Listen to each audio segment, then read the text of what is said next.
देखते हैं आज की कहानी में क्या होता है। यहाँ पर अभी सुबह का टाइम है और यहाँ पर अभी सभी लोग अपने अपने काम में बिजी हैं और गायत्री और सरस्वती दोनों ही प्रातः काल की सैर पर गए हुए हैं और उनके साथ बच्चे शोभा, मीना सभी लोग गए हुए हैं प्रातः काल की सैर पर घूमने के लिए। और यहाँ पर गोपी, गीता, शीला तीनों ही काम कर रहे हैं। मैं जल्दी जल्दी से पानी लेकर आती हूँ, हमारे फिल्टर का पानी खत्म हो गया है। मैं इस बकेट में भर कर लाती हूँ, उसके बाद मैं इस फिल्टर में भर दूंगी।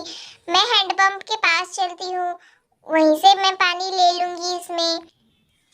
ना ना ना ना ना। इस प्रकार से शीला पानी भरने के लिए वॉशरूम की ओर जा रही होती है। अरे गीता जल्दी जल्दी हाथ चलाओ, हमारे काम आज ही खत्म होने चाहिए। माँ जी फिर आ जाएंगी तो गुस्सा करेंगी, हम लोग सुबह से ही काम करने पे लगे हुए हैं। तुम्हारा ये धीरे धीरे वाला काम देखकर तो लगता है कि आज क्या पूरे 2-3 साल बाद भी नहीं खत्म होंगे। बस तुम्हें मसाले ही तो ग्राइंड करना है ग्राइंडर में, वो भी तुमसे जल्दी नहीं हो रहा है। मैं तो सिलबट्टे पे इतनी जल्दी पीस लेती हूँ और तुम मिक्सर में ही इतनी देर लगा रही हो। अच्छा दीदी मैं जल्दी जल्दी से कर रही हूँ, क्या है ना मुझे मिक्सी से बहुत ही ज्यादा डर लगता है। एक बार ना मिक्सर का ग्राइंडर गलती से मैंने खुला छोड़ दिया था और उसे ऑन कर दिया था, फिर वो तो सारे मसाले मेरे मुंह पर आ गए थे और पूरा मुंह जलने लगा था क्योंकि उसमें मिर्च थी वो भी बहुत सारी। तब से मैं तो मसाले मिक्सर में पीसना भूल ही गई। और बात रही सिलबट्टे पे तो उस पर मुझे बहुत ही ज़्यादा टाइम लगता है क्योंकि मैंने भी अच्छे से नहीं सीखा है इस पे मसाले पीसना, क्योंकि शहर में वो ना था। अच्छा ठीक है, अब मिक्सर से 1-2 बार बस गलती से हो जाता है। अभी तो तुम्हें याद है ना कि ढक्कन बंद करना है, जल्दी से करो, हमें खाना भी बनाना है, सारे काम जल्दी से हो जाने चाहिए। हाँ हाँ दीदी कर रही हूँ, बस 2 सेकंड रुक जाइए। मैं इस बकेट को यहाँ पर रखती हूँ, उसके बाद मैं इसमें पानी भरूंगी। अब मैं हैंडपंप चलाकर पानी भर लेती हूँ इसमें। इस तरह से यहाँ पर गोपी के घर में सभी लोग अपने अपने काम करने में बिजी होते हैं और यहाँ पर राधा के घर में राधा यहाँ पर अपने अपने काम पूरी कर रही है। अरे ये शोभा बहन किधर है? मुझे उनसे कुछ काम था, वो किधर चली गई? दिखाई नहीं दे रही है आसपास। मैं खुद ही कर लेती हूँ, ऐसा करती हूँ कि काम कहीं गई होंगी मीना बहन के साथ। कोई नहीं, मैं कर लेती हूँ काम। और यहाँ पर राधा के घर में बेड पर सभी बच्चे बैठकर खेल रहे होते हैं और बातें कर रहे होते हैं। सोनम, साक्षी, मीरा, सुहाना, सोना सभी लोग बैठे हुए हैं यहाँ पर बेड पर और सभी खुश होकर बातें कर रहे हैं। अरे ये बच्चे साथ में बैठकर खेलते हैं और बातें करते हैं तो कितना ही ज्यादा अच्छा लगता है, एकदम घर में चहल पहल सी लगती है। ये बच्चे कितने ही ज्यादा प्यारे प्यारे हैं, कितने ही अच्छे हैं, बिल्कुल भी शैतानी नहीं करते, बैठकर गप्पे कर रहे हैं। कैसे देखो तो जरा, मैं जरा पूछ कर आती हूँ उन लोगों को कुछ खाना पीना है या नहीं, कुछ भूख भी तो लगी होगी, बड़े देर से बातें कर रहे हैं। बच्चों कुछ खाओगी क्या? मैं तुम्हारे लिए बना कर लाऊं? जल्दी से बोल लो, मुझे बहुत सारे काम है। कुछ बोलोगे बनाने के लिए तो मैं बना कर ला दूंगी। तुम लोग बहुत देर से बैठकर यूं ही बातें कर रहे हो और खेल रहे हो, भूख लगी होगी तुम्हें तो। नहीं नहीं राधा आंटी, हमें बिल्कुल भूख नहीं लगी है अभी तो हम लोग खेलना स्टार्ट ही किए हैं, बच्चों को इतनी जल्दी भूख नहीं लगती है।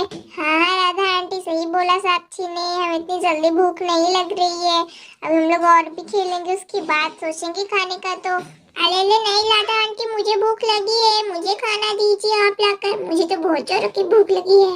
अच्छा ठीक है सोना बेटा, मिला कर देती हूँ, क्या खाओगी बोलो, मैं भी बना कर लाती हूँ। अरे राधा आंटी, मुझे तो गोलगप्पे खाने का मन कर रहा है, ऐसे करिए कि गोलगप्पे भी बना कर ले आइए और ऐसा करिए कि चाट भी बना कर ले आइए 2 प्लेट। अच्छा ठीक है, मैं जा रही हूँ बनाने के लिए सोना बेटा।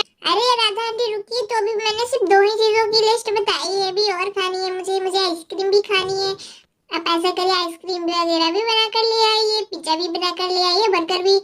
अरे पेटू सोना कितना खाओगी? हम लोगों को भूख नहीं लगी और तुम्हें कितना भूख लगी? गोलगप्पे, चाट, समोसे, बर्गर, पिज्जा सभी खा लो एक ही बार में, कितनी ही भूखड़ हो तुम। इस प्रकार यहाँ पर सभी सोना पर हंसने लगते हैं। अरे ये क्या, मुझे भूख लगी है तो आप लोग मुझ पे हंस रहे हो, आप लोगों को नहीं लगी है तो आप लोग मत खाओ, मैं तो खाऊंगी।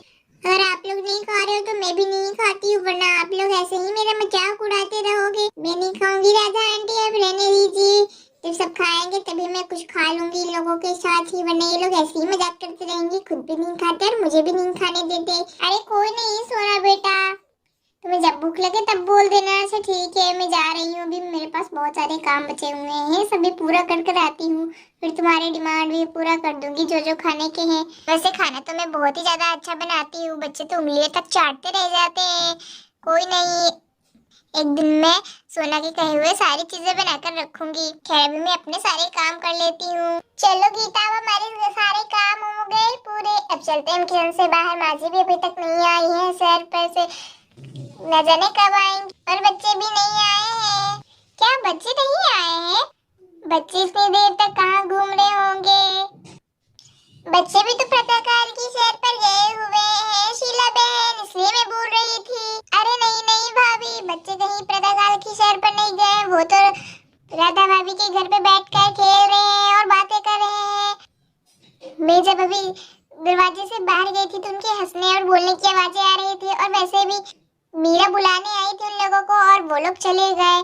जब माँ और शोभा बहन और मीना निकल रही थी तभी तो वो लोग भी निकले थे, तो आपको लगा कि वो लोग भी शहर पर गए हैं, पर वो लोग तो खेल रहे हैं। क्या खेल रहे हैं वो लोग? मुझे तो पता ही नहीं था, मुझे लगा कि घूम रहे इतनी देर से। कोई नहीं, राधा बहन को भी अच्छा लगता है कभी कभी, राधा बहन को हमारे घर भी आना चाहिए। राधा बहन तो हमारे घर आती ही नहीं है। चलो जल्दी से आ जाओ गीता। कोई नहीं, राधा बहन तो घर में अकेली, उन्हें ही सारा काम करना पड़ता है, बिल्कुल वक्त नहीं मिलता होगा उन्हें तो कहीं जाने का, इसलिए नहीं आती होंगी। कभी कभी हम लोग ही चले जाएंगे उनके घर, उन्हें भी अच्छा लगेगा। ऐसा कहते कहते गोपी जा रही होती है बैठने के लिए। मैं तो अभी बहुत ही ज्यादा थक गई काम कर करके। और फिर यहाँ पर किचन से बाहर आकर सभी लोग यहाँ पर बैठ जाते हैं, और फिर तभी यहाँ पर डुगू भी जाग जाता है। अरे लगता है कि डुगू बेबी जाग गया, मैं उसे लेकर आती हूँ जरा, वरना वो चारपाई से नीचे कूद जाएगा और उसे फिर चोट लग जाएगी। ऐसा कहकर गीता डुगू को लाने के लिए चारपाई के पास जाने लगती है।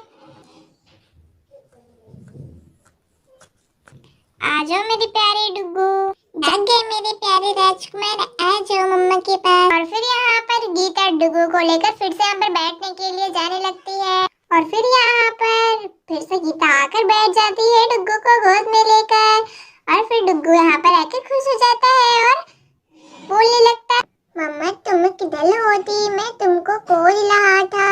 ना ना ना ना ना, मैं मम्मा के पास आ गया। ना ना ना ना। इस तरीके से डुगू बोल बोलकर बहुत ही ज्यादा मन ही मन खुश हो रहा होता है, क्योंकि वो अपनी मम्मा के पास चला जाता है। इसलिए डुगू भाभी आपके पास आकर डुगू तो बहुत ही ज्यादा खुश हो रहा है। अरे ये तो मेरा प्यारा क्यूट से डुगू है, मुझे तो ये बहुत ही ज्यादा प्यारा लग रहा है, कितना छोटा सा है और ये कितने अच्छे से बोलता है। और फिर इस तरह से डुगू की प्रशंसा सभी लोग कर रहे होते हैं, और डुगू इस तरीके से बोलते रहता है, ना ना ना ना ना, इस तरीके से बोलकर खुश हो रहा होता है। आप लोगों को हमारी कहानी कैसी लगी? अगर अच्छी लगी होगी तो लाइक करें, शेयर करें, सब्सक्राइब करें। धन्यवाद। फिर मिलते हैं नेक्स्ट पार्ट में, तब तक के लिए बाय बाय।